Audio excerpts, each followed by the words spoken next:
ধরো একটা বর্গক্ষেত্রে চার বাহু বরাবর চারটা বল আছে এবং চারটা বলের মান হচ্ছে সমান। ধরো এরকম একটা বর্গক্ষেত্র, এটা চার বাহু বরাবর চারটা বল আছে। ধরো এই বরাবর পি বল, তারপর এদিকে পি বল, তারপর বাকি দুইটা বল মনে করো আমি একটাকে এদিকে দিলাম, আরেকটাকে এদিকে দিলাম।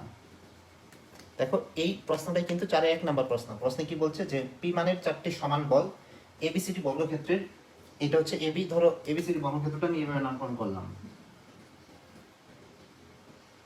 এবিসিডি বর্গক্ষেত্রের এবি বরাবর, তারপর সিবি বরাবর, সিবি হ্যাঁ এদিকে, তারপর হচ্ছে ডিসি বরাবর আর হচ্ছে এডি বরাবর চারটা সমান মানের বল আছে। দেখো তুমি চিত্র দেখে ভাবতেছো এগুলো হয়তো সমবিন্দু বল না, কিন্তু তোমাকে কি করতে হবে, যদিও দেখে মনে হচ্ছে সমবিন্দু না, তোমাকে সমবিন্দু চিন্তা করে বলগুলা লব্ধি বের করতে হবে। দেখো তুমি যে চারটাকে একসাথে নিয়ে কাজ করবা এমনটা দরকার নেই, তুমি আগে দুইটা দুইটা করে কাজ শেষ করো, দেন ফাইনালি ওগুলা মিলে তুমি লব্ধি বের করো। অর্থাৎ ঘটনাটা যদি এরকম হতো, মনে করো এই জায়গায় চারটা বল মনে করো এরকম ভাবে আছে, কারণ এই চারটা বল এরকম ভাবে আছে, তাহলে আমরা কি চারটাকে একসাথে করতে পারি? হ্যাঁ পারি, লম্বাংশ সূত্র দিয়ে চারটা একসাথে করতে পারবো, বা গতকাল যে শেখানো টেকনিকটা ওইটা দিয়েও করতে পারবো। তুমি চাইলে এই চারটাকে দুইটা দুইটা করে মনে করো এইটাকে আর এইটাকে মিলে একটা লব্ধি বানাইলা, এই লব্ধিটা, তারপর এটার সাথে তুমি এটাকে নিয়ে আরেকটা লব্ধি বানাইলা, ধরো এই লব্ধিটা, এটা হইলো, তারপর এটার সাথে এটাকে ক্যালকুলেশন করলাম, দেন ফাইনাল একটা লব্ধি পেলাম। ওই কাজটা করলেও হবে। অর্থাৎ তুমি এই দুইটার বদলে একটা নিলাম, দেন এটার সাথে এটাকে নিয়ে এটা বানাইলা, দেন এটার সাথে এটাকে নিয়ে এটা বানাইলে, এরকম করে করে দুইটা দুইটা করে নিয়েও তুমি ক্যালকুলেশন করতে পারবা, যেভাবে তোমার সুবিধা হয় সেই কাজটা করবা।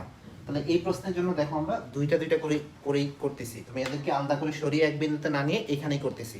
গতকাল যেরকম একটা ত্রিভুজের তিনটা বাহুতে বল ছিল, ওগুলাকে আমি এক বিন্দুতে নিয়েছিলাম, কিন্তু এই অঙ্কটা তুমি যদি যে অবস্থায় আছে সেভাবে রেখেই করো, দুইটা দুইটা করে নিয়ে দেখবা একটু সুবিধা হবে। কিরকম দেখো, এইবার এই বিন্দুটা থেকে আমি শুরু করি।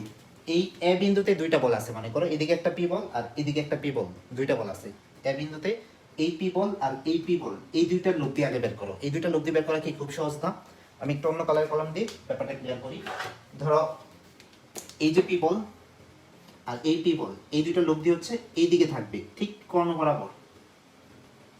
দেখো এইটুকু বুঝছো কিনা যে এই পি আর এই পি এর লব্ধি হচ্ছে এটা, কারণ এটা একটা সমান্তরিক চিন্তা করতে পারো, মানে প্রত্যেকটা বর্গ আয়ত সবগুলোই তো সমান্তরিকের মতো আসলে, তাহলে এটা লব্ধিটা ঠিক কর্ণ বরাবর থাকবে। তাহলে দেখো এই দুইটা বলের কাজ শেষ, এই দুইটা লব্ধি হচ্ছে এটা, তো লব্ধিটা আমরা বের করি কত হবে।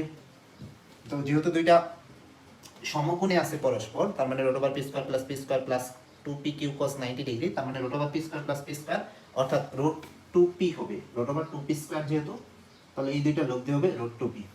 তাহলে আমি কি করছি, আমি একটু সংক্ষেপে লিখি। তো এগুলা যদি এমসিকিউ আসে, এরকম অঙ্ক এমসিকিউ আসতে পারে, কারণ এটা দেখতে বড় মনে হলো অঙ্কটা আসলে ছোট। তুমি রিটেনের জন্য লিখতে চাইলে এরকম লিখবা যে এবি বরাবর পি ও এডি বরাবর পি, অর্থাৎ এই পি আর এই পি, এই দুইটা পি বলের লব্ধি, তার মানে রুট 2p। তাহলে এই যে এইটুকু পাইলাম, কোনটুকুর লব্ধি, এই দুইটা পি এর লব্ধি হচ্ছে রুট 2p। আচ্ছা এখন শোনো, এই যে রুট 2p, এই লব্ধিটাকে আমি কি চাইলে এখানে আঁকতে পারি না? এখন এটা কোথায় হচ্ছে বলো তো, ফাইনালি সি বিন্দুর দিকে যাচ্ছে, তো এটাকে সরে যদি আমি এখানে চিন্তা করি, অর্থাৎ এই জায়গাটায় চিন্তা করি, দেখো তো কোনো প্রবলেম আছে কিনা, নাই কিন্তু। তাহলে আমি কি করলাম এখন আসলে বুঝতে পারতেছো, সি বিন্দুতে এই বলটাকে চিন্তা করলাম।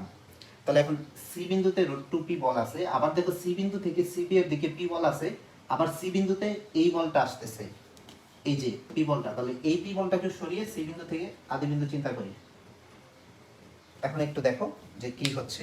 তাহলে দেখো সি বিন্দুতে এখন এই পি বলটা, এই পি বলটা সি বিন্দুতে আছে, তারপর সি বিন্দু থেকে নিচের দিকে এই পি বলটা আছে, আর সি বিন্দু থেকে ওই দিকে রুট 2p বলটা আছে। তাহলে এখন এই যে তিনটা বল, কোনটা, এটা একটা, এটা একটা আর এটা একটা, প্রত্যেকটা আদি বিন্দু কিন্তু সি বিন্দুতে হয়েছে। তাহলে এখন এই তিনটা বলের লব্ধি বের করে ফেলবো। তাহলে আমাদের কাজ হচ্ছে এই তিনটা বলের লব্ধি। তাহলে এই তিনটা বলের লব্ধি তুমি চাইলে তিন বলের সূত্র দিয়ে ইউজ করো, বা তুমি চাইলে দুইটা দুইটা করে বের করো, সেটাই হয়তো সহজ হবে। তুমি চাইলে তিনটাকে একত্রে করতে পারো, কারণ প্রত্যেকটা অ্যাঙ্গেল কিন্তু জানো। আমাকে বলো তো এই অ্যাঙ্গেলটা কত? এই অ্যাঙ্গেলটা হচ্ছে 45 ডিগ্রি। কেন 45 ডিগ্রি? কারণ এই অ্যাঙ্গেলটাতে এটা হচ্ছে ঠিক এই 90 ডিগ্রির মাঝখান দিয়ে যাচ্ছে, যেহেতু এটা একটা বর্গ ছিল তাহলে কর্ণটা হবে ঠিক সমান দুই ভাগে ভাগ করবে। তাহলে এটা যদি 45 ডিগ্রি হয়, এই অ্যাঙ্গেলটা হচ্ছে 45 ডিগ্রি, তাহলে এটা 45 ডিগ্রি, আর এই অ্যাঙ্গেল তো আমরা জানি এইটুকু হচ্ছে 90 ডিগ্রি। তাহলে সকল অ্যাঙ্গেল জানা শেষ, এখন তুমি 3 বলের লব্ধি ইউজ করো বা 2 বল থেকে ক্যালকুলেশন করো, যেভাবে খুশি বের করতে পারো। তাহলে এখন আসো কি করব, এই পি আর এই পি এই দুইটা লব্ধি বের করব, ওই পি আর এই পি এই দুইটা লব্ধি বের করব। দেখো তো তাহলে ওই পি আর এই পি এর লব্ধি কোথায় হবে, ওইটাকে পরে বের করি। ওই দুইটা লব্ধি হবে কিন্তু এইদিকে, এই পি আর এই পি এর লব্ধি হবে আগের মতোই, এখানে যেরকম রোড টু পি ছিল এখানেও লব্ধিটা হবে রোড টু পি। তাহলে এখন তুমি আবার লিখতে চাইলে একই কথা লিখতে পারো, যে এই ডিসি বরাবর পি যে কথা, মনে করো এটার একটা নাম দিলাম, ধরো এটার নাম দিলাম সি, এই সি বরাবর পি বল একই কথা। তাহলে এই সি বরাবর পি বল ও এই যে সিবি বরাবর পি বলের লব্ধি একই রকম রোড টু পি। কেমনে পাইছি রোড টু পি, কারণ এই দুইটার মধ্যবর্তী কোনো 90 ডিগ্রি, এখানে যেহেতু রোড টু পি হয়েছিল এখানে হবে রোড টু পি। তাহলে বলো তো ফাইনালি এখন কি কি বল আছে, এই রোড টু পি এইটা আছে আর এই রোড টু পি এই দুইটা আছে, তাহলে এই দুইটা লব্ধি বের করে ফেলবা। ফাইনালি এখন এই রোড টু পি আর এই রোড টু পি এই দুইটা আছে, এই দুইটা লব্ধি কি হবে, এই দুইটা লব্ধি বের করে ফেলবো। আর তার আগে বলো এই দুইটা মধ্যবর্তী কোণ কত, এইটা আর এটা, অর্থাৎ আমি আরেকটু নামকরণ করি, মনে করি এটা সিএফ দিলাম। তাহলে এই যে সিএফ বরাবর রোড টু পি, যেটা আসলে এটা ছিল, এটাকে আমি এখানে চিন্তা করছিলাম, তাহলে সিএফ বরাবর রোড টু পি, আর এই যে এটা মনে করো এটা হচ্ছে সিজি, সিজি বরাবর রোড টু পি, এই দুইটার মধ্যবর্তী কোণ কত আমাকে জানাও তো, 90 ডিগ্রি এক্স্যাক্টলি। কেন, কারণ এইখানে ঠিক মাঝখান দিয়ে গেছিল, এখানে যেহেতু 45 ডিগ্রি ছিল, তাহলে আর ওইখানে 45 ছিল, তাহলে দুইটার মধ্যবর্তী কোণ হচ্ছে 90 ডিগ্রি। তাহলে এখন আবার একই কাজ, এই দুইটা লব্ধি বের করবো ঠিক একই রকম ভাবে, তাহলে যেটা পাবো সেটা হবে আমাদের আনসার। তাহলে বুঝতেই পারতেছো এইটা অর্থাৎ road two P R road two পির লব্ধি হবে এই বরাবর আবার যাবে, হ্যাঁ ফাইনাল লব্ধিটা আবার এই বরাবরই আসবে, এই বরাবর আসবে, এবং এটার লব্ধিটা হবে, এটা হচ্ছে একদম ফাইনাল লব্ধি, আমি এখানে চারটা তীর চিহ্ন দিয়ে বোঝাচ্ছি, চারটার লব্ধি। এটার মান হবে আবার এই root two p plus root two p square, এটা আমি এখানে ক্যালকুলেশন করে লিখতেছি। যদি একটু ব্যাখ্যা করে লিখি তাহলে এরকম সিএফ বরাবর রোড টু পি ও সিজি বরাবর রোড টু পি, এই দুইটা বলের লব্ধি হচ্ছে এই root two p square plus root two p square. P এর উপর কিন্তু রোড নাই, রোড আছে শুধু 2 এর উপর। তাহলে এই দুইটাকে ক্যালকুলেশন করলে তুমি পাবা আসলে এখানে 2p square plus 2p square, তার মানে 4p স্কয়ার। 4p স্কয়ারকে রোড করলে হচ্ছে 2p পাবা, 2p এটা পাবা, এই দুইটা লব্ধি পাবা 2p।